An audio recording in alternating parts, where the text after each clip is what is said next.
Buonasera da Sicilia 24, le principali notizie. Sanità Lumaca, Trapani, 8 mesi di attesa per ricevere l'esame istologico. La donna scopre di avere un tumore, denuncia all'ASP e va a curarsi a Milano. Anche il Ministero si interessa sugli eccessivi tempi di attesa. Sparatoria a Siracusa, panico nel quartiere di Mazzarona, impugnata la pistola un 57enne che ha ferito un vicino di casa. Il movente potrebbe essere legato a dissapori tra condomini. Oggi lo sciopero dei magistrati contro la riforma della giustizia, assemblee pubbliche in tutte le città per protestare contro la separazione delle carriere. A Palermo ha aderito il 70% delle toghe. Catania, evasione fiscale da 100 milioni di euro di una società per lo smaltimento dei rifiuti. Non era amore, sedotte e truffate, chiedevano alle vittime video e foto intime e poi le ricattavano. 3 gli arrestati, tra loro anche un trapanese. Pedopornografia, secondo l'ultimo report di Meter, la fascia d'età più abusata è 8-12 anni, tra le vittime anche neonati. Basian, il 20 aprile inizieranno le operazioni di recupero del veliero affondato a Porticello, premiati i vigili del fuoco che intervennero nella tragedia. Calcio, scelte obbligate per Toscano in vista della partita di domenica con il Foggia, futuro sempre più incerto a Messina. La AD Invest non ha ancora onorato le scadenze.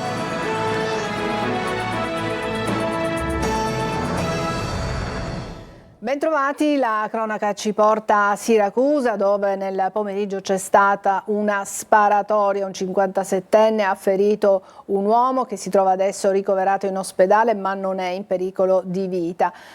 Il movente più probabile pare sia una lite tra vicini di casa. Sentiamo Francesco Aloi. La chiazza di sangue, i bossoli ancora sull'asfalto. A Mazzarona, rione nord-est di Siracusa, è stato un pomeriggio di fuoco. Erano le 16 quando un uomo ha sparato al vicino di casa, un 42enne, ferito ma pare non in pericolo di vita. Entrambi già noti alla giustizia. Chi ha sparato, un 57enne, è stato fermato lì, sul posto, in flagranza di reato. Decine i colpi di pistola esplosi tra palazzi e passanti, come in un Far West. Io mi sono sentita male perché sono stati sparati anche 5 colpi nel mio balcone e io per miracolo sono viva. Tensione e paura nella zona, tanto che le forze dell'ordine hanno indossato i giubbotti antiproiettile. L'area è rimasta cinturata. Non è ancora chiaro il movente del ferimento, ma potrebbe trattarsi di dissidi di vicinato. I carabinieri comunque stanno sentendo chi era presente al momento dell'agguato. Non si esclude nessuna pista. Oggi in tutta Italia si è svolto lo sciopero dei magistrati contro la riforma della giustizia, previste manifestazioni e assemblee pubbliche in tutte le città per protestare, tra le altre cose, contro la separazione delle carriere. A Palermo il 70% delle toghe ha aderito allo sciopero. Francesco Triolo. Uno sciopero a difesa della Costituzione, così i magistrati italiani si sono mobilitati oggi per lo sciopero proclamato dall'ANM contro la riforma costituzionale della giustizia, già approvata in prima lettura alla Camera dei Deputati, che prevede la separazione delle carriere, le modifiche al CSM e l'istituzione dell'Alta Corte Disciplinare. Uno sciopero nazionale che ha registrato adesioni anche in Sicilia. In tutte le corti d'appello i magistrati hanno organizzato incontri con i cittadini con lo scopo di spiegare le ragioni del no. Si cerca di cambiare l'assetto della magistratura, separando le carriere, istituendo un'alta corte disciplinare e anche istituendo il sorteggio per l'elezione del Consiglio Superiore della Magistratura, che in questo momento è l'organo che garantisce l'indipendenza della magistratura. Nessuno che interviene sulla lentezza dei processi, sull'inefficienza del processo, sul miglioramento del servizio giustizia per i cittadini. Il nodo principale è quello della separazione delle carriere, tema sottolineato anche a Messina, dove l'aula magna della Corte d'Appello è stata il teatro dell'incontro con cittadini, avvocati, esperti di diritto. No alla separazione delle carriere perché il pubblico ministero e il giudice devono appartenere allo stesso ordine costituzionalmente garantito e alla giurisdizione, perché il pubblico ministero è proprio il primo magistrato che incontra il cittadino. A Palermo ha scioperato il 70% dei magistrati del distretto di Corte d'Appello, che comprende anche le sedi di Agrigento, Trapani, Sciacca e Termini Imerese, confronto con i cittadini in Piazza della Memoria, nei pressi del Palazzo di Giustizia. Il disegno di legge per la riforma costituzionale è ora in discussione al Senato. Per la modifica di una norma della Costituzione sono previsti 4 passaggi parlamentari, 2 alla Camera e 2 al Senato. Spunta un altro deputato tra le carte dell'operazione Mercurio che ha portato in carcere 19 persone, tra cui Giuseppe Castiglione. Sentiamo Manlio Viola. Da dipendente di Sostare, la società catanese che gestiva le strisce blu, poi confluita in AMTS, quella di trasporto pubblico, a emissario dei boss nel mondo della politica. E Domenico Colombo, il personaggio chiave dell'inchiesta Mercurio nella parte che riguarda il deputato regionale autonomista Giuseppe Castiglione. È lui l'anello di collegamento che Castiglione ammette di conoscere. Quello che i magistrati non credono è che il deputato non fosse a conoscenza dei rapporti di Colombo con le cosche. Si gioca tutta qui la partita e il discrimine è capire se il deputato sapesse con chi aveva a che fare oppure no. E secondo gli inquirenti le intercettazioni ricostruiscono un quadro che lascia pensare che lo sapesse bene. Ma l'inchiesta Mercurio non si ferma a Castiglione. Un altro deputato regionale potrebbe essere presto coinvolto nell'indagine sui rapporti fra mafia e politica e si tratterebbe di un uomo del PD. Un ex segretario provinciale proprio del PD, secondo gli inquirenti, avrebbe incontrato il capomafia Mendolia e con lui c'era il sindaco di Ramacca, Nunzio Vitale, e un deputato regionale Dem. Il sindaco Vitale è uno dei 4 politici arrestati nell'operazione Mercurio, ma gli inquirenti non sono ancora riusciti a risalire al deputato PD che era presente a quell'incontro. Un uomo che siede fra gli scranni di Sala d'Ercole e al quale la DDA di Catania dà la caccia, se non altro per capire quanto fosse coinvolto e quanto a conoscenza del ruolo della persona che incontrava fosse. Intanto continuano gli interrogatori di garanzia degli arrestati. Il GIP dovrà concluderli entro domani per legge e proprio domani dagli interrogatori potrebbero uscire ulteriori dettagli per il prosieguo dell'inchiesta. Almeno così sperano dalla DDA.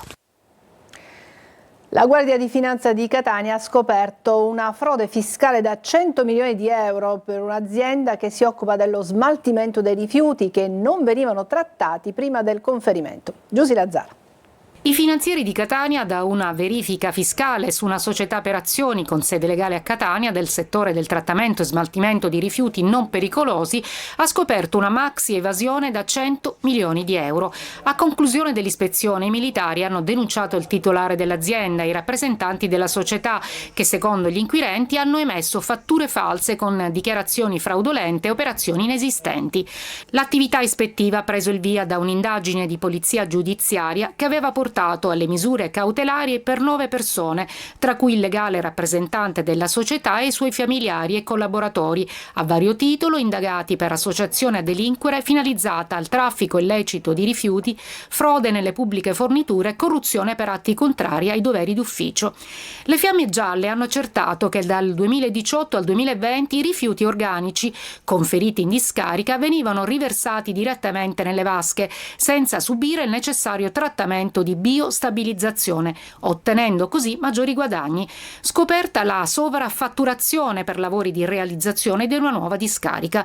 Nel corso delle indagini è anche emerso che dopo aver incassato fatture gonfiate della società, le imprese emittenti provvedevano a restituire parte del corrispettivo fatturato in contanti. Un'operazione a largo raggio che ha interessato tutta la penisola, quella effettuata dai Carabinieri di Trapani e che ha messo in luce una truffa online ai danni di decine di vittime. Gli indagati costringevano le vittime a versare denaro con la minaccia di diffondere materiale multimediale dal contenuto sessualmente esplicito che si facevano inviare. Laura Spanò. Sembra amore, invece è un raggiro. Si chiamano love scam, truffe amorose online, allo scopo di estorcere denaro che lasciano non solo conti bancari a secco ma anche cuori spezzati. L'ultima ha portato alla luce almeno 50 estorsioni, 60 truffe e decine di vittime in tutta Italia. 3 gli arrestati, tra loro un pensionato settantenne di Castellammare del Golfo. Gli altri 2 operavano sotto false spoglie da Livorno e Cosenza. Dopo averle adescate online, le vittime, spesso donne sole, venivano circuite con un corteggiamento assiduo, acquistata la fiducia, e i 3 si facevano inviare foto e video compromettenti. A quel punto scattava il ricatto: o paghi oppure le immagini sarebbero state diffuse. I carabinieri del comando provinciale di Trapani, della sezione criptovalute del comando antifalsificazione monetaria di Roma, coordinati dalla procura di Trapani, hanno appurato anche che il denaro veniva poi reinvestito nell'acquisto di bitcoin o altre criptovalute. Le truffe del cuore sono più diffuse di quanto si possa immaginare immaginare. Nel 2021 le vittime sono state più di 300, con un giro di 4,5 milioni di euro. A cadere nel tranello del finto amore anche personaggi eccellenti come l'imprenditore veneto Claudio Formenton o il pallavolista Roberto Cazzaniga, la showgirl Flavia Vento sedotta da un finto Tom Cruise e anche Pamela Prati con il famoso caso del fantomatico Mark Caltagirone. Sono numeri preoccupanti quelli sulla pedopornografia che emergono dall'ultimo report di Meter presentato oggi a Siracusa. La fascia d'età più abusata è 8-12 anni, ma tra le vittime ci sono anche neonati e adesso preoccupa pure l'intelligenza artificiale. Francesco Aloi. È la fascia che va dagli 8 ai 12 anni, quella che fa più gola ai pedofili. Il dato emerge dall'ultimo report di Meter, ma non vengono risparmiati nemmeno i neonati, abusati anche subito dopo la nascita. Lei diceva che c'era un neonato addirittura col cordone ombelicale ancora attaccato. Sì, ma non solo, era in un fasciatoio, si vede, di una sala operatoria, di una sala dove la mamma sicuramente avrà partorito. Oltre 2 milioni i video segnalati, il 220% in più rispetto al 2023. America ed Europa sono i continenti dove il materiale pedopornografico viaggia con più facilità. E poi c'è Signal, l'app preferita dai pedofili. Perché garantisce attraverso la crittografia l'anonimicità assoluta, cioè dire la privacy assoluta. Ad abusare dei minori però spesso sono anche le madri. È il fenomeno del pedomama che continua ad avanzare e preoccupare, ma fa paura anche l'intelligenza artificiale. Dato che può utilizzare delle immagini già di bambini abusati, video o foto, e realizzare ulteriore amplificazione invasiva. Meter e Polizia Postale viaggiano a braccetto, una stretta collaborazione che ha un obiettivo: fare luce sull'oscuro della rete per ostacolare la pedopornografia. Purtroppo le legislazioni nel mondo non sono uniformi, ci sono molti paesi che lasciano delle maglie larghe in questo senso.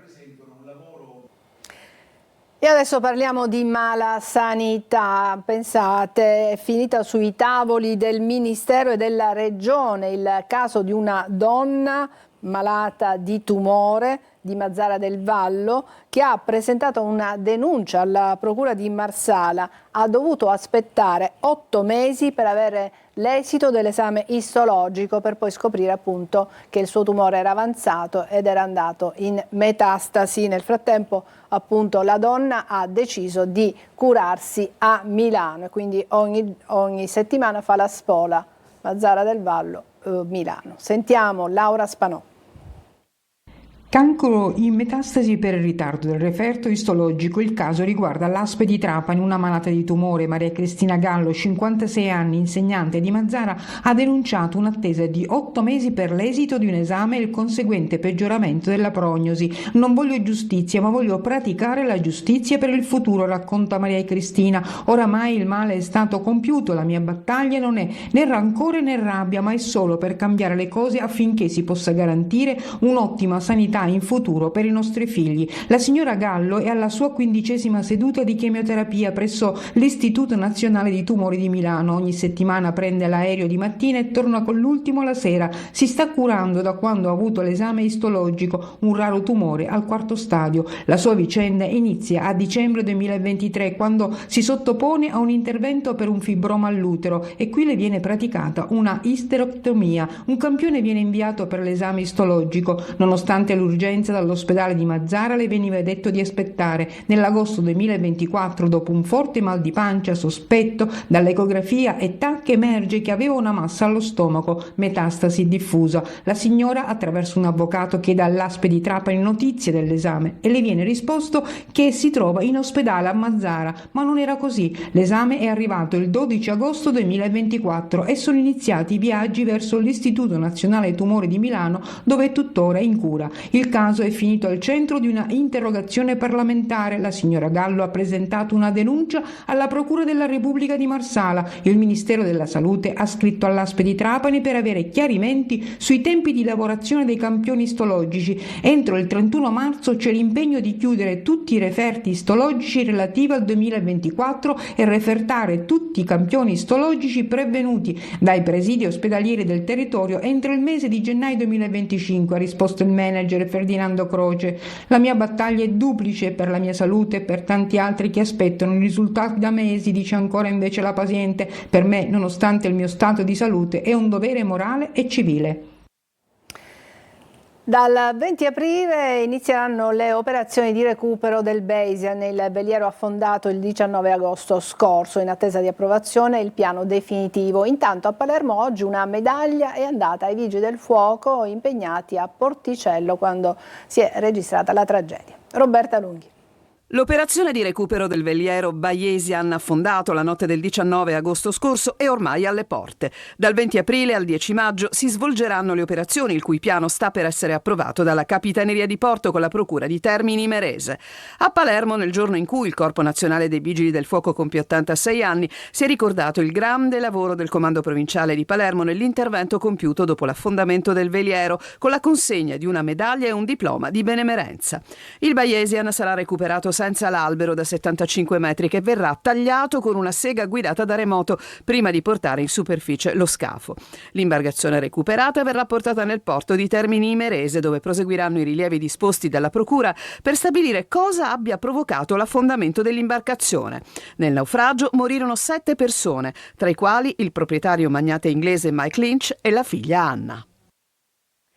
Adesso una breve pausa per la pubblicità, subito dopo conosceremo la nuova segretaria generale della CISL, ma parleremo anche delle tradizioni legate al giovedì grasso. A tra poco.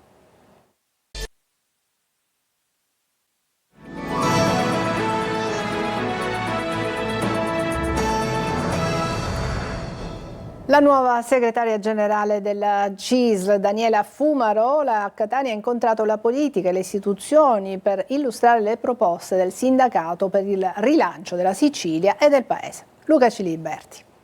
Welfare, industria, sanità, lavoro sono alcuni degli ambiti in cui la CISL vuole incidere con le proprie proposte, partecipando al processo democratico e politico del Paese. Su tutti la proposta di legge di iniziativa popolare sulla partecipazione dei lavoratori alle imprese, presentata proprio dalla CISL e che ha avuto un primo via libera dalla Camera. Noi abbiamo lavorato tanto su questa nostra proposta perché abbiamo pensato dal primo momento che dare attuazione all'articolo 46 della Costituzione fosse davvero la riforma della quale il nostro Paese ha bisogno. Auspico che nel prosieguo, quindi al Senato, possa ricomporsi tutti i parlamentari possano e tutti i senatori possano votare questa legge, perché non è una legge di bandiera. La CISL, oltre al piano complessivo, ha presentato 6 proposte di immediata realizzazione con fondi comunitari e regionali. Sono proposte di natura partecipativa che vengono realizzate assieme alle federazioni, alle nostre unioni sindacali locali, assieme ai nostri coordinamenti. In particolare abbiamo proposte di medio, lungo e breve periodo. Le idee sono la creazione di un centro d'eccellenza per la formazione relativa all'intelligenza artificiale,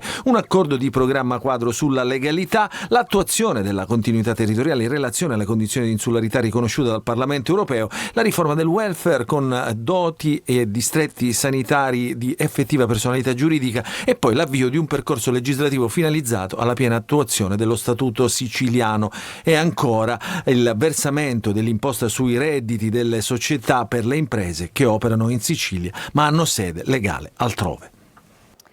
Una notizia appena battuta dall'agenzia ANSA: un uomo è stato fermato dalla polizia di Marsala con l'accusa di aver accoltellato 2 cugini della sua ex compagna, presso i quali la donna si era rifugiata dopo un'accesa lite. L'uomo fermato era già noto alle forze dell'ordine ed era sottoposto a divieto di avvicinamento all'ex compagna. Cambiamo argomento, parliamo del carnevale, arriva anche in tavola tante le tipicità golose della nostra isola. Andiamo a vedere cosa accade a Ragusa con Veronica Barbarino. Giovedì grasso, al via il carnevale, anche in tavola, ed ecco stufare in pentola, nella zona iblea della Sicilia, sugo, cotenna, lardo e salsiccia da accompagnare ai ravioli con la ricotta vaccina, a Ragusa rigorosamente dolce. Il nostro piatto tipico di carnevale è un retaggio della cultura contadina che a pochi giorni dall'inizio della Quaresima era solita uccidere il maiale, che solitamente veniva allevato in cortile di casa e poi si cucinava in tutte le sue parti. Oltre ai ravioli noi utilizziamo sempre per carnevale anche i maccheroni, naturalmente con abbondante sugo e maiale. E anche a carnevale sulle tavole ragusane non può mancare la tipica scaccia, per l'occasione ripiena di ricotta e salsiccia, e il dolce rigorosamente fritto. Non possono mancare a carnevale le chiacchiere, possono fare ricoperte di cioccolato semplici e ricoperte di cioccolato bianco. Sono fatte con una farina 00, olio di girasole, rum, vino e lievito. In accoppiata a carnevale si possono anche mangiare le cassatine di ricotta con cannella, con limone o cioccolato. E poi non possono mancare la pasta 5 buchi, la pignolata palermitana, l'agnellone. Nella nostra bella isola ogni occasione è buona per deliziare il palato. Ancora una breve pausa, poi il calcio con la partita che attende il Catania e le trasferte di Messina e Trapani. A tra poco.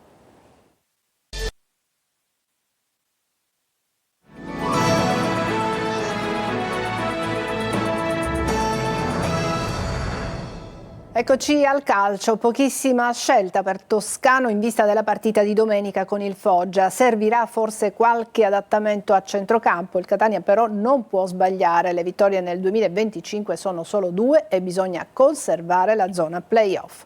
Marco Carli. Una decina di indisponibili fra squalificati e infortunati e 3 giocatori che si stanno reinserendo in gruppo, Di Gennaro, Lunetta e Allegretto. Questa è la situazione in casa Catania in vista della sfida interna con il Foggia di domenica. Praticamente mezza squadra fuori in un perdurante malumore caratterizzato dai risultati insoddisfacenti, appunto dalla lunga serie di infortuni, dal gioco che latita e dagli arbitraggi. Toscano, finito anche lui da qualche tempo sul banco degli imputati, si ritrova comunque un'altra settimana in cui dover raschiare il fondo del barile, mentre sperava di arrivare prima o poi ad una normalità che non sembra appartenere al Catania quando mancano ormai solamente 2 mesi alla fine della stagione regolare. E allora ecco che davanti a Dini, uno dei migliori di questa fase insieme ad Inglese e Guglielmotti prima dei rispettivi infortuni, c'è una difesa che con lo squalificato Ierardi dovrebbe rivedere Quaini del primo e Gega con alternativa Allegretto insieme a Del Fabbro. A centrocampo out di Tacchio, doppia frattura alle costole, Guglielmotti distrazione miotendinea, Frisena prenderà il posto del primo come è successo ad Altamura. Per il secondo c'è Raimo, ma bisognerà vedere chi andrà a sinistra. Celli out, Lunetta è appena rientrato, in caso c'è pronto Luperini al centro con Frisena adattato a destra e Raimo a sinistra. In avanti stessi uomini di Altamura con Corallo alternativa per Montalto, poi De Paoli e Jimenez. Da lui, abbiamo visto anche in Puglia, dipendono più che mai le sorti del Catania, considerate anche le assenze di Stoppe e Dal Monte. Il Messina e il Trapani sono attesi entrambi da una trasferta in Puglia, Monopoli per i giallorossi, la capolista Cerignola per i Granata, ma per il Messina lo sguardo è rivolto soprattutto all'extracampo. Francesco Triolo. Più passano i giorni, più le nubi sul futuro del Messina si addensano, perché al di là delle parole pronunciate dal presidente Stefano Alaimo all'uscita dall'incontro convocato dal sindaco nello studio del notaio che ha redatto l'atto di cessione, i fatti ad oggi dicono che non sarebbe ancora avvenuto alcun versamento di soldi da parte di AAD Invest nel conto della società.